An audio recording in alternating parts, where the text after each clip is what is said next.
सानसेनि हाबाफारि लानानै बासबारि H.N.M कलेजाव फ्रेशमेन ससियेल डेखौ गाजा गोमजायै खुंफुंदों।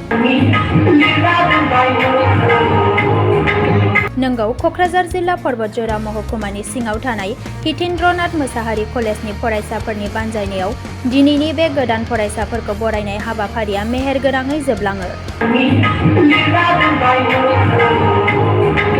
मख'नो गोनांदि दिनैनि बे गोदान फरायसाफोरखौ बरायनाय हाबाफारियाव मेल बेखेवगिरि महरै नुजाथिफैयो बासबारि गोजौ फरायसालिनि बारग' गाहाय फोरोंगिरि सचिन्द्रनाथ ब्रह्म बिथाङा लोगोसे गाहाय आलासि महरै नुजाथिफैयो गसाइगाव कलेजनि फोरोंगिरि प्रदीप कुमार दास बिथाङा।